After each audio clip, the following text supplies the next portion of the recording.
Long before kingdoms drew borders on maps, there was a land ruled by honor, steel, and whispered prophecies. In that age lived a warrior named Cale Thorn, a man whose name once meant hope.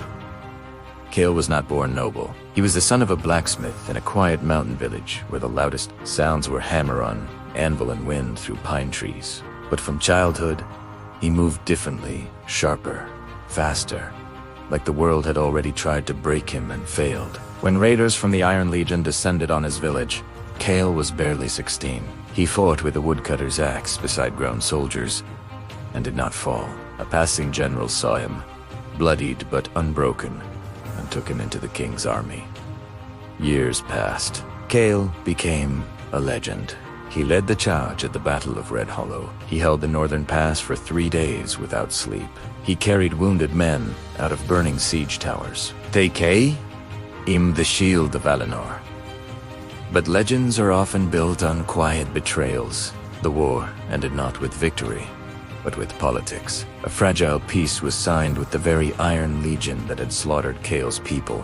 As part of the treaty, certain troublesome commanders had to be removed. Warriors too loved by soldiers, too dangerous to power.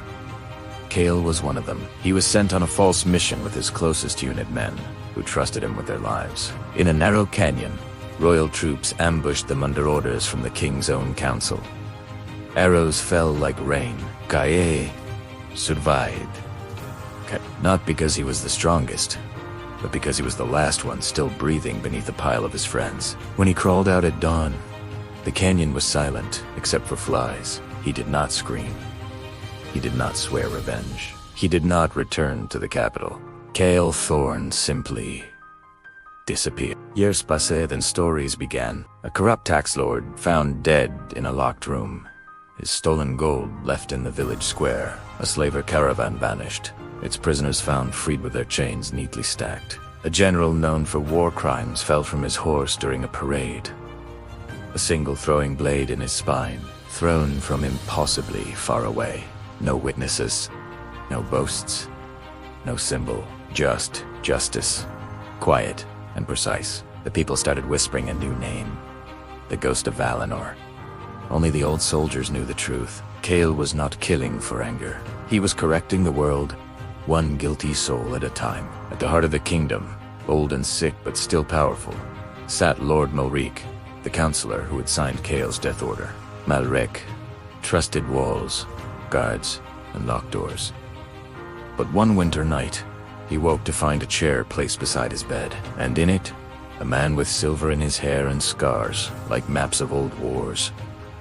Cale did not raise a blade. He told Malric every name of every soldier who died in that canyon. He described how each man fought, how each one called for home. Malric, the head, cried, "Offered gold, power, titles." Cale said, "Only one thing. You took voices from the world. Tonight, I take yours." In the morning, Malric was found dead. No wound, no sign of struggle, just terror frozen on his face. Some said poison, some said magic, some said his own guilt stopped his heart. Cale was never seen again. Years later, children in mountain villages would find small pouches of coins left at doors. In harsh winters, soldiers would discover supplies waiting before desperate battles. Tyrants would fall without warning.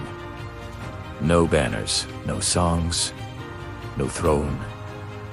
Just balance, because the greatest warriors are not always the ones who win wars. Sometimes, they are the ones who quietly make the world answer for its sins.